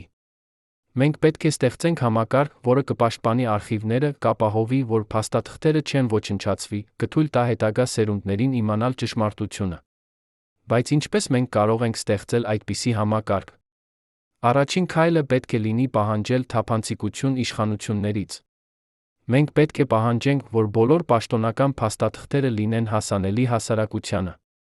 Որ արխիվները լինեն բաց հետազոտողների, լրագրողների, պարզ քաղաքացիների համար։ Որ ոչ մի փաստաթուղթ չի կարող ոչնչացվել առանց հատուկ հանձնաժողովի թույլտվության։ Երկրորդ քայլը պետք է լինի ստեղծել անկախ հսկիչ մարմիններ, որոնք կվերահսկեն արխիվների պահպանումը։ Այդ մարմինները պետք է լինեն անկախ իշխանություններից, պետք է ունենան լիազորություններ պատժել նրանց, ովքեր փորձում են ոչնչացնել փաստաթղթեր։ Երրորդ քայլը պետք է լինի կրթել հասարակությանը, բացատրել մարդկանց, թե ինչու է կարևոր պահպանել պատմական փաստաթղթերը, ինչու է կարևոր իմանալ ճշմարտությունը։ Վանոյի փախուստի պատմությունը մեզ սովորեցնում է, որ գաղտնիքները չեն մնում գաղտնի հավերժ։ Վաղ թե ուշ ճշմարտությունը բացահայտվում է։ Կարող է անցնել 10 տարի, 20 տարի, 50 տարի, բայց ճշմարտությունը միշտ գտնում է իր ճանապարհը դեպի լույս։ Այդ պատճառով այն մարդիկ, ովքեր փորձում են թաքցնել իրենց գործերը, ովքեր փորձում են ոչնչացնել ապացույցները, ովքեր փորձում են սպառնալ ականատեսներին, նրանք պետք է իմանան, որ նրանց ջանքերը զուր են։ Որ մի օր ամեն ինչ կբացահայտվի։ Որ մի օր նրանք կպատասխանեն իրենց գործերի համար։ Եվ այդ օրը կգա ավելի շուտ, եթե մենք սովորական մարդիկ շարունակենք պահանջել ճշմարտությունը, շարունակենք պայքարել անարդարության դեմ, շարունակենք հավատալ, որ արդարությունը կհաղթի։ Այսօր, 35 տարի անց Վանոյի փախուստից, մենք դեռ չգիտենք ամբողջ ճշմարտությունը։ Բայց մենք գիտենք բավականաչափ, որպեսզի հասկանանք, որ այն, ինչ տեղի ունեցավ 1999 թվականի հունիսի 20-ին, չէր պարզ տեխնիկական սխալ։ Այն էր լավ կազմակերպված գործողություն, որը ներառում էր բարձրաստիճան պաշտոնյաներ, անվտանգության ծառայություններ, հավանաբար նաև օտարերկրյա ուժեր։ Այն էր գործարք երկու կողմերի միջև, Վանոյի և իշխանությունների միջև։ Գործարք, որը թույլ տվեց Վանոյին փախչել երկրից և ապրել հանգիստ կյանքով Մոսկվայում, մինչդեռ իշխանությունները ազատվեցին մի մարդուց, ով գիտեր շատ գաղտնիքներ։ Բայց այդ գործարքի գինը վճարեցին սովորական մարդիկ, նրանք, ովքեր հավատում էին արդարությանը, նրանք, ովքեր ակնկալում էին, որ օրենքը կգործի բոլորի համար հավասարապես։ Վանո Սիրադեղյանի փախուստի պատմությունը դեռ չի ավարտվել։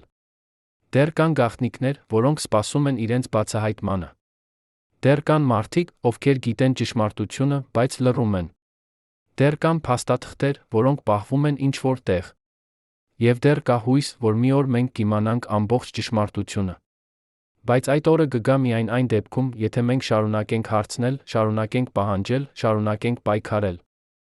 Որովհետև ճշմարտությունը չի գալիս ինքնաբերաբար։ Ճշմարտությունը պետք է պայքարել, պետք է նվաճել, պետք է պաշտպանել։ Եվ այդ պայքարը սկսվում է մեզանից, յուրաքանչյուրից մեզանից, ով չի ուզում ապրել սուտի մեջ, ով ուզում է իմանալ ճշմարտությունը, ով հավատում է արդարությանը։ Ով հրամայեց չնկատել Վանո Սիրադեղյանին օդանավակայանում։ Այս հարցը դեռ սպասում է իր պատասխանին։ Բայց մի բան հստակ է, այդ մարդը չէր սովորական պաշտոնյա։ Այդ մարդը ուներ բավարար ուժ եւ ազդեցություն, որպեսզի մի գիշերվա համար անջատի ամբողջ անվտանգության համակարգը։ Այդ մարդը ուներ բավարար կապեր, որպեսզի ոչնչացնի բոլոր ապացույցները։ Այդ մարդը ուներ բավարար ազդեցություն, որպեսզի սպառնա ականատեսներին եւ ստիպի նրանց լռել 35 տարի։ Ո՞վ է այդ մարդը։ Արդյոք մենք երբևէ կիմանանք նրա անունը։ Թե այս գաղտնիքը կմնա հավերժ թաղված, ինչպես շատ այլ գաղտնիքներ Հայաստանի քաղաքական պատմության մեջ։ Ժամանակը ցույց կտա։ Բայց մինչ այդ մենք պետք է շարունակենք հարցնել, շարունակենք փնտրել, շարունակենք պայքարել ճշմարտության համար։ Մոսկվայում Վանոյի կյանքի վերջին ամիսները լի էին տարօրինակ դեպքերով, որոնք նրա մերձավորները դեռ չեն կարող բացատրել։ 1994 թվականի հունվարին Վանոն սկսեց պատմել իր անձնական բժշկին, որ նա զգում է անընդհատ հետում։ Ոչ թե փողոցում, ոչ թե իր տան մոտ, այլ ներսում, իր սեփական բնակարանում։ Նա ասում էր, որ իր իրերը տեղափոխվում են, որ իր փաստաթղթերը շփոթված են, որ ինչ-որ մեկը մտնում է նրա բնակարան, երբ նա չկա։ Բժիշկը սկզբում կարծեց, որ սա հոգեբանական խնդիր է, սթրեսի հետանգ։ Բայց երբ Վանոն տեղադրեց գաղտնի տեսախցիկներ իր բնակարանում, պարզվեց, որ նա ճիշտ էր ասում։ Տեսագրությունները ցույց էին տալիս, որ երբ Վանոն դուրս էր գալիս տնից, անծանոթ մարդիկ մտնում էին նրա բնակարան։ Նրանք չէին գողանում ոչինչ, չէին ջարդում ոչինչ։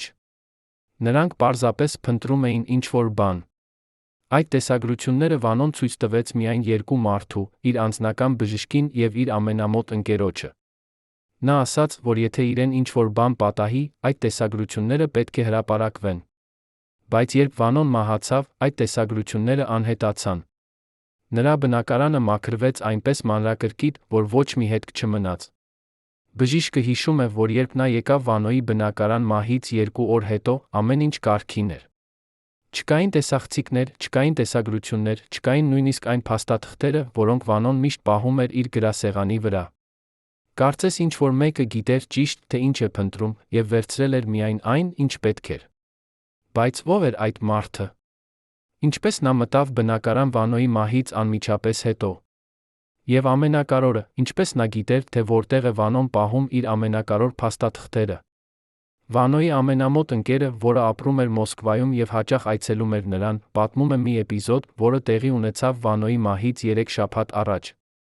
Այդ օրը Վանոն հրավիրեց նրան իր տուն եւ ասաց, որ ուզում է նրան ինչ-որ բան ցույց տալ։ Նա բացեց իր անվտանգության տուփը եւ հանեց մի փոքր ծրար։ Ծրարում կային լուսանկարներ, հին լուսանկարներ, որոնք արված էին Երանում 1999 թվականին։ Լուսանկարներում երում էին մարդիկ, բարձրաստիճան պաշտոնյաներ, ովքեր հանդիպում էին գաղտնի վայրերում։ Վանոն ասաց, որ այդ լուսանկարները ապացույց են, որ որոշակի մարդիկ գիտեին նրա փախուստի մասին եւ օգնել են նրան։ Նա ասաց, որ եթե իրեն ինչ-որ բան պատահի, այդ լուսանկարները պետք է հասցվեն մի որոշակի լրագրողի, ում անունը նա գրել էր թղթի վրա։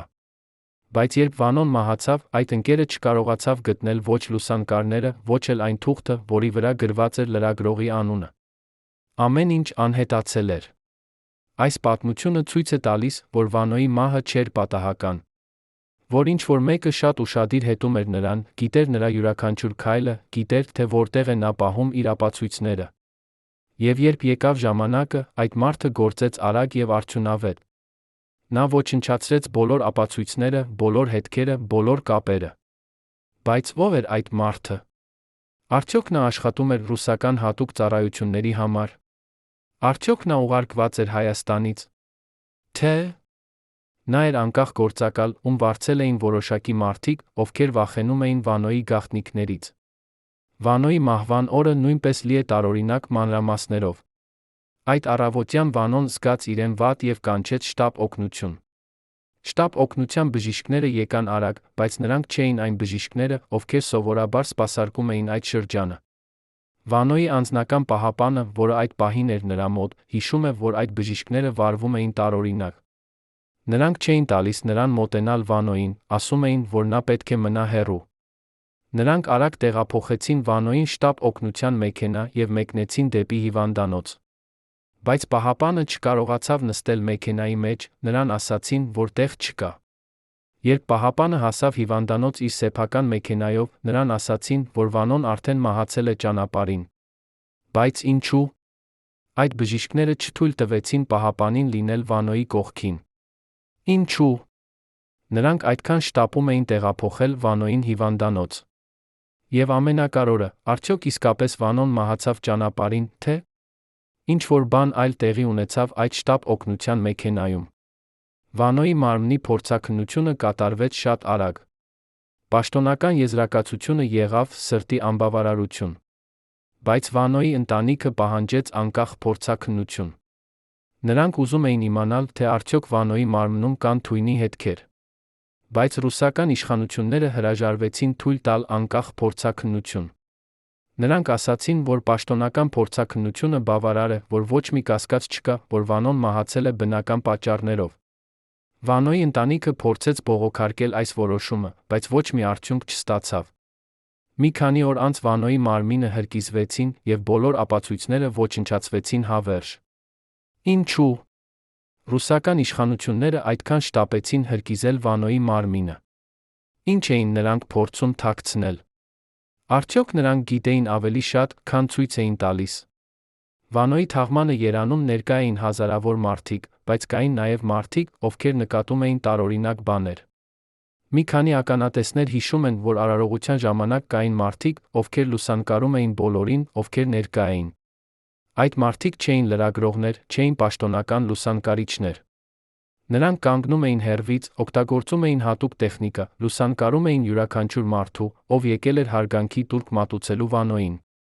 Ո՞վ էին այդ մարդիկ։ Ինչու՞։ Նրանք լուսանկարում էին բոլորին։ Արդյոք նրանք փորձում էին պարզել, թե ով է եկել Վանոյի թաղման, ով է դեռ պահպանում կապ Վանոյի հետ, ով կարող է իմանալ նրա գաղտնիքները։ Վանոյի թաղմանից մի քանի օր հետո սկսվեցին տարօրինակ իրադարձություններ։ Մի քանի մարդիկ, ովքեր եղել էին Վանոյի մերձավոր շրջանում, սկսեցին ստանալ սպառնալիքներ։ Հեռախոսազանգեր գիշերվա ուշ ժամերին, նամակներ առանց ուղարկողի հասցեի, անծանոթ մարդիկ, ովքեր հետում էին նրանց։ Այդ մարդիկ հասկացան, որ ինչ-որ մեկը փորձում է նրանց վախեցնել, ստիպել նրանց լռել։ Ոմանք հեռացան Հայաստանից, ուրիշներ փոխեցին իրենց հասցեները, երրորդները պարզապես դադարեցին խոսել Վանոյի մասին։ Բայց ինչու՞։ Այդ մարդիկ ստացան սպառնալիքներ Վանոյի մահից հետո։ Ինչ էին վախենում նրանք, ովքեր ուղարկում էին այդ սպառնալիքները։ Արդյոք նրանք վախենում էին, որ Վանոյի մերձավորները գիտեն ինչ-որ բան, որը կարող է վտանգել նրանց։ Վանոյի փախուստի պատմությունը կապված է նաև մեկ այլ խորհրդավոր դեպքի հետ, որը տեղի ունեցավ 1995 թվականին։ Այդ տարի Երանում հայտնվեց մի մարդ, ով ներկայացավ որպես Վանոյի նախկին անվտանգության ծառայության աշխատակից։ Այդ մարդը ասաց, որ ունի տեղեկություններ Վանոյի փախուստի մասին, որ նա պատրաստ է խոսել, եթե նրան երաշխավորեն անվտանգություն։ Մի քանի լրագրող հետաքրքրվեցին այդ պատմությամբ եւ պայմանավորվեցին հանդիպել այդ մարդու հետ։ Բայց հանդիպման օրը այդ մարդը չհայտնվեց։ Նրա հեռախոսը անջատված էր, նրա հասցեն, որը նա տվել էր, պարզվեց սխալ։ Կարծես այդ մարդը երբեք չի եղել։ Բայց մի քանի օր անց մի անանուն նամակ հասավ այդ լրագրողներից մեկին։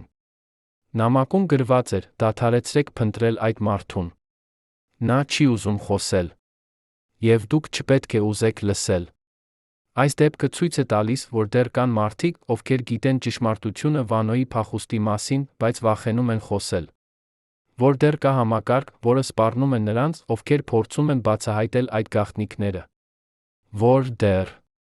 կան ուժեր, որոնք հետաքրքրված են, որ այս պատմությունը մնա թաղված հավերժ։ Բայց ինչու՞։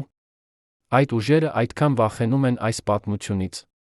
Ինչ է այնքան վտանգավոր այս պատմության մեջ, որ նրանք պատրաստ են անել ամեն ինչ, որպեսզի այն չբացահայտվի։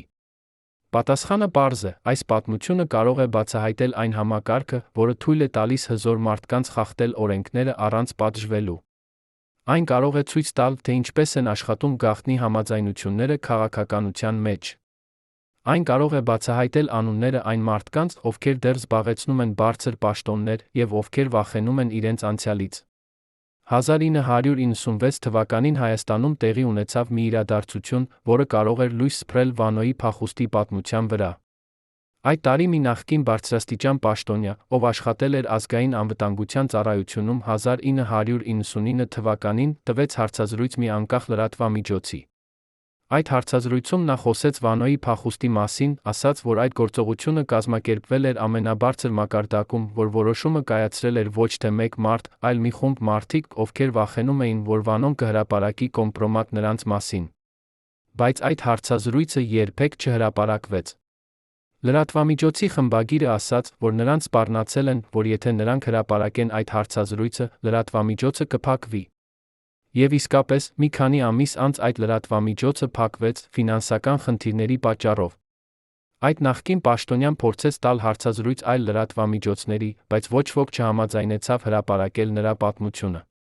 Բոլորը վախենում էին հետանքներից։ Մի քանի տարի անց այդ մարդը մահացավ, պաշտոնապես ավտովթարի հետանքով։ Բայց նրա ընտանիքը չհավատաց այդ պաշտոնական տարբերակին։ Նրանք ասացին, որ այդ մարդը շատ զգույշ վարորդ էր, որ նա երբեք չէր ունեցել ավտովթարներ, որ այդ պատահարը շատ կասկածելի է։ Բայց ոստիկանությունը հրաժարվեց հետաքննել այդ գործը ավելի խորը։ Գործը փակվեց, և մեկ ականատես, ով կարող էր պատմել ճշմարտությունը, լռեցվեց հավերժ։ Վանոյի փախուստի պատմությունը նաև կապված է մի շարք տարօրինակ մահերի հետ, որոնք տեղի ունեցան 1999 թվականից հետո։ Մի քանի մարդիկ, ովքեր աշխատել էին օդանավակայանում այդ գիշերը, մահացան հաջորդ տարիների ընթացքում։ Ոմանք սրտի կաթվածից, ուրիշներ ավտովթարներից, երրորդները պատահական հանցագործությունների զոհ դառնալով։ Յուրաքանչյուր մահ առանձին վերցրած կարող էր թվալ բնական կամ պատահական։ Բայց երբ նայում ես բոլոր այդ մահերին միասին, երբ տեսնում ես, որ բոլոր այդ մարդիկ կապված էին Վանոյի փախուստի հետ, սկսում ես կասկածել, որ սա ավելին է, քան պարզ պատահականություն։ Արդյոք այդ մարդիկ սպանվեցին, որպեսզի նրանք երբեք չխոսեն այն մասին, ինչ տեսան այդ գիշերը։ Թե սա իսկապես պատահականություն է, և մենք տեսնում ենք կապեր այնտեղ, որտեղ դրանք չկան։ Բայց ամենահետաքրքիրը այն է, որ ոչ բոլոր ականատեսները մահացան։ Ոմանք դեռ ապրում են, դեռ հիշում են այդ գիշերը, դեռ կարող են պատմել ճշմարտությունը։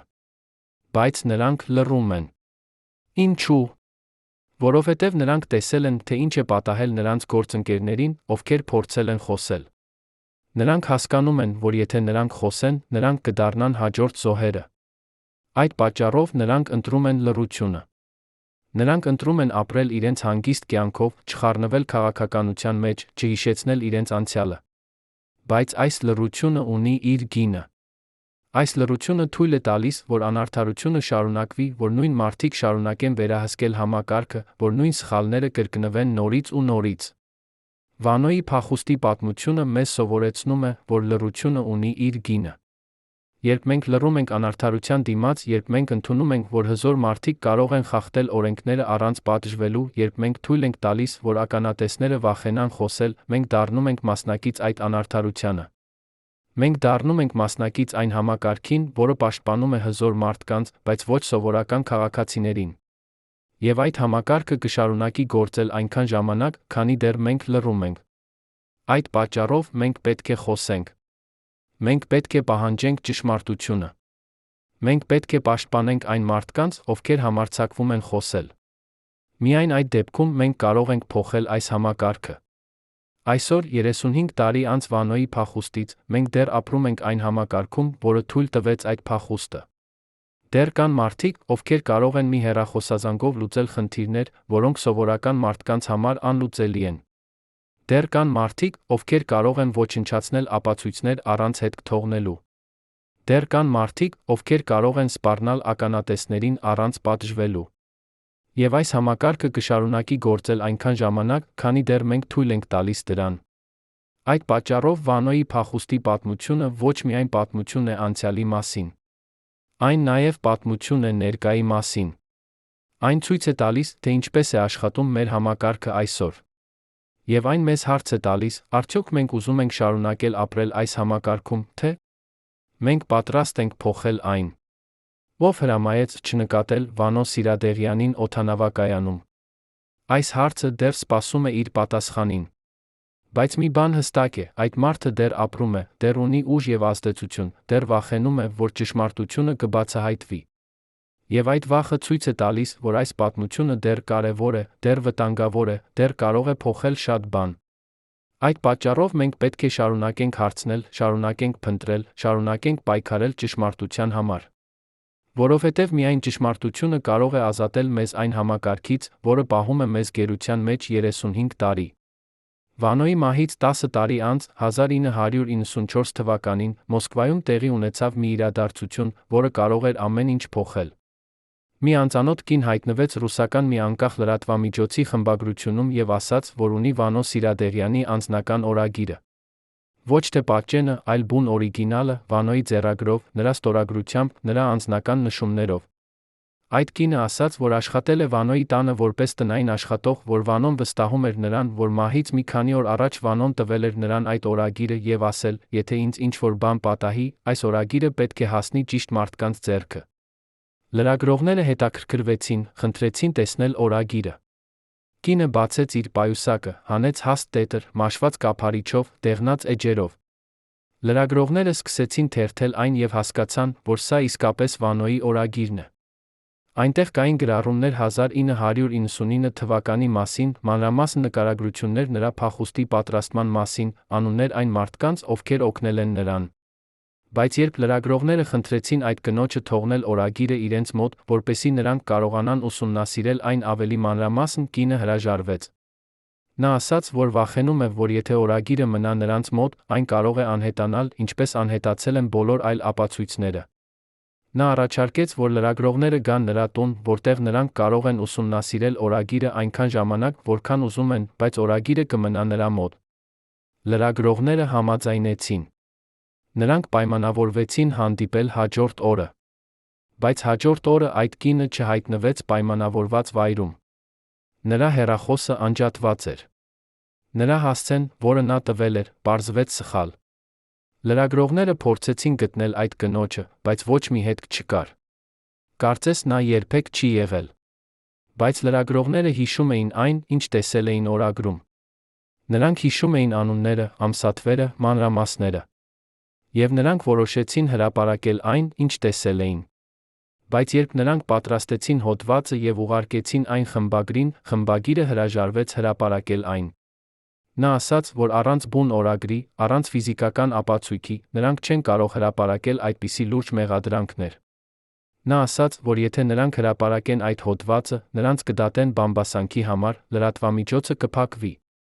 Լրագրողները փորձեցին համոզել խմբագրին, բայց նա անսասան էր։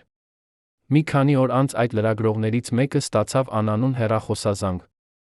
Ձայնը հեռախոսի մյուս ծայրում ասաց. «Դադարեցրեք փնտրել այդ օրագիրը։ Այն չի գտնվի երբեք։ Եվ եթե շարունակեք խոսել այդ մասին, դուք կկորցնեք ավելին, քան ձեր աշխատանքը»։ Լրագրողը վախեցավ եւ դադարեցրեց հետաքննությունը։ Բայց նա երբեք չմոռացավ այն, ինչ տեսավ այդ օրագրում։ Եվ նա դեռ հույս ունի, որ մի օր այդ օրագիրը կգտնվի եւ կհրապարակվի։ Այդ օրագրում, ըստ լրագրողի հիշողության, Վանոն գրել էր մանրամասն իր փախուստի պատրաստման մասին։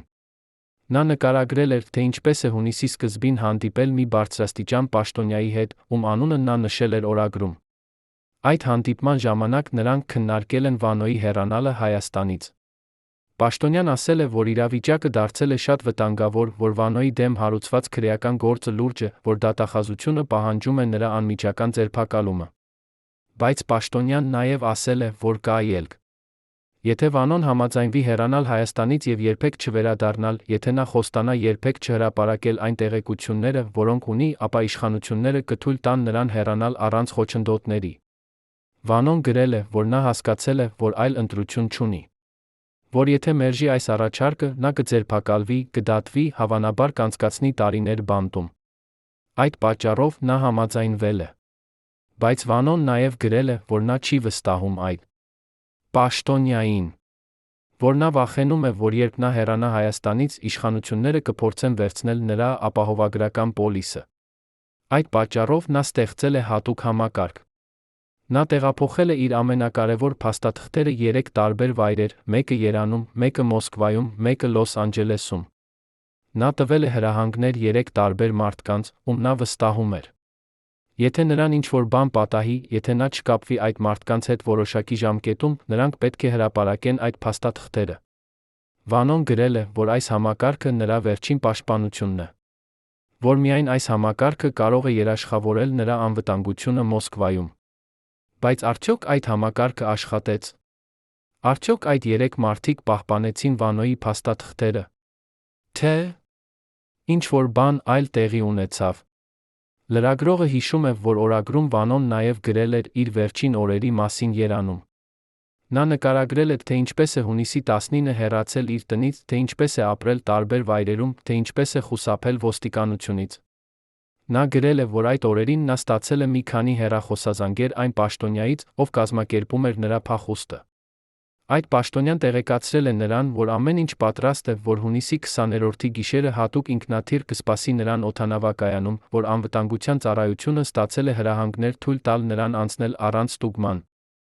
Վանոն գրել է, որ նա չէր հավատում, որ այս ամենը իսկապես կտեղի ունենա։ Որ նա վախենում էր, որ սա որոգայթ է, որ երբ նա հայտնվի օդանավակայանում, նրան կձերբակալեն։ Բայց նա չուներ այլ ընտրություն։ Նա պետք է ռիսկի դներ։ Եվ երբ Վանոն հասավ օդանավակայան, ամեն ինչ տեղի ունեցավ ճիշտ այնպես, ինչպես խոստացել էին։ Անվտանգության ծառայության աշխատակիցները թույլ տվեցին նրան անցնել առանց ստուգման։ Հատուկ ինքնաթիռը սպասում էր նրան։ Եվ երբ ինքնաթիռը բարձրացավ երկինք, Վանոն հասկացավ, որ նա փրկվել է։ Բայց նա նաև հասկացավ, որ նա կորցրել է ամեն ինչ՝ իր երկիրը, իր տունը, իր ընկերներին, իր ազդեցությունը։ Նա հասկացավ, որ նա դարձել է աքսորյալ, որ նա երբեք չի կարող վերադառնալ Հայաստան։ Եվ այդ գիտակցումը ավելի ցավեց, քան ցանկացած ֆիզիկական ցավ։ Վանոն գրել է, որ այդ գիշերը, երբ ինքնաթիռը թռչում էր դեպի Մոսկվա, նա լաց էր լինում։ Ոչ թե վախից, ոչ թե ուրախությունից, որ փրկվել է, այլ ցավից, որ նա պարտված է, որ նա ստիպված է փախչել, որ նա կորցրել է իր պայքարը։ Այս գրառումները, եթե դրանք իսկապես գոյություն ունեն Վանոյի օրագրում, կարող են բացատրել շատ բան։ Նրանք կարող են ցույց տալ, որ Վանոյի փախուստը չէր նրա ընտրությունը, այլ նրա վրա դրված ընտրությունը։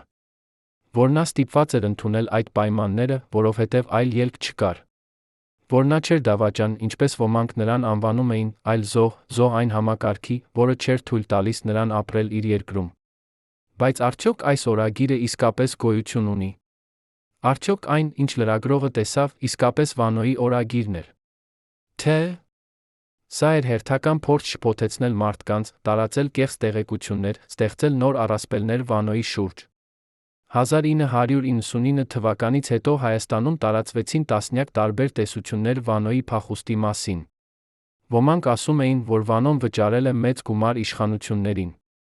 Ուրիշներ պնդում էին, որ Վանոն սպառնացել է հրապարակել կոմպրոմատ։ Երրորդները հավատում էին, որ Վանոյի փախուստը կազմակերպվել էր Մոսկվայի կողմից։ Չորրորդները կարծում էին, որ Վանոն իսկապես ուներ այնպիսի ապացույցներ, որոնք կարող էին տապալել ամբողջ կառավարությունը։ Բայց ո՞ր տեսությունն է ճիշտ։ Արդյոք մենք երբևէ կիմանանք ճշմարտությունը։ Թե այս գաղտնիքը կմնա հավերժ թաղված, ինչպես շատ այլ գաղտնիքներ Հայաստանի քաղաքական պատմության մեջ։ Վանոյի փախուստի պատմությունը ցույց է տալիս, թե ինչպես է աշխատում իշխանության համակարգը, երբ խոսքը վերաբերում է իրենց մարդկանց։ Երբ դու ունես ճիշտ կապեր, երբ դու գիտես ճիշտ գաղտնիքներ, երբ դու կարող ես սպառնալ ճիշտ մարդկանց, օրենքները չեն գործում քեզ համար։ Դու կարող ես անցնել սահմանը առանց ստուգման, կարող ես թռչել հատուկ չվերթով, կարող ես անհետացնել բոլոր ապացույցները։ Բայց սովորական մարդիկ, ովքեր չունեն այդ արտոնությունները, նրանք պետք է պատասխան տան օրենքի առջ։ Սա է այն համակարգը, որում մենք ապրում ենք։ Սա է այն արդարությունը, որի մասին խոսում են իշխանությունները։ Արդյոք մենք երբևէ կունենանք համակարգ, որտեղ բոլորը հավասար են օրենքի առջ։ Այսօր, 35 տարի անց Վանոյի փախուստից, Հայաստանը շատ բան է փոխվել։ Նոր սերունդ է եկել, որը չի հիշում Վանոյին, չի հիշում այն ժամանակները։ Բայց համակարգը, որը թույլ տվեց Վանոյի փախուստը, դեռ գործում է։ Դեռ կան մարդիկ, ովքեր կարող են մի հեռախոսազանգով լուծել խնդիրներ։ Դեռ կան մարդիկ, ովքեր կարող են ոչնչացնել ապացույցներ։ Դեռ կան մարդիկ, ովքեր կարող են սպառնալ ականատեսներին։ Եվ այս համակարգը կշարունակի գործել այնքան ժամանակ, քանի դեռ մենք թույլ ենք տալիս դրան։ Այդ պատճառով Վանոյի փախուստի պատմությունը ոչ միայն պատմություն է անցյալի մասին, այն նաև պատմություն է ներկայի մասին։ Այն ցույց է տալիս, թե ինչպես է աշխատում մեր համակարգը այսօր։ Վանո Սիրադեղյանի փախուստի պատմությունը պետք է դառնա դաս մեզ բոլորի համար։ Դաս այն մասին, թե ինչ է տեղի ունենում, երբ իշխանությունները չեն հաշվետու ժողովրդին։ Երբ պաշտոնյաները կարծում են, որ նրանք կարող են անել ցանկացած բան առանց պատժվելու։ Երբ համակարգը պաշտպանում է հզոր մարդկանց, բայց ոչ սովորական քաղաքացիներին։ Մենք պետք է հիշենք այս պատմությունը, որպեսզի երբեք չկրկնենք նույն սխալները։ Մենք պետք է պահանջենք, որ բոլոր գաղտնիքները բացահայտվեն, որ բոլոր պատասխանատուները պատժվեն, որ բոլոր ապացույցները պահպանվեն։ Միայն այդ դեպքում մենք կարող ենք ստեղծել արդար հասարակություն։ Միայն այդ դեպքում մենք կարող ենք երաշխավորել, որ նման բան երբեք չի կրկնվի։ Ով հրամայեց չնկատել Վանո Սիրադեղյանին օդանավակայանում։ Այս հարցը դեռ սպասում է իր պատասխանին։ Բայց մի բան հստակ է, այդ մարդը չէր սովորական պաշտոնյա։ Այդ մարդը ուներ բավարար ուժ և ազդեցություն, որպեսզի մի գիշերվա համար անջատի ամբողջ անվտանգության համակարգը։ Այդ մարդը ուներ բավարար կապեր, որպեսզի ոչնչացնի բոլոր ապացույցները։ Այդ մարդը ուներ բավարար ազդեցություն, որպեսզի սպառնա ականատեսներին և ստիպի նրանց լռել 35 տարի։ Ո՞վ է այդ մարդը։ Արդյոք մենք երբևէ կիմանանք նրա անունը։ Թե՞ այս գաղտնիքը կմնա հավերժ թաղված։ Ժամանակը ցույց կտա։ Բայց մինչ այդ մենք պետք է շարունակենք հարցնել, շարունակենք փնտրել, շարունակենք պայքարել ճշմարտության համար։ Որովհետև միայն ճշմարտությունը կարող է ազատել մեզ այն համակարգից, որը պահում է մեզ գերության մեջ 35 տարի։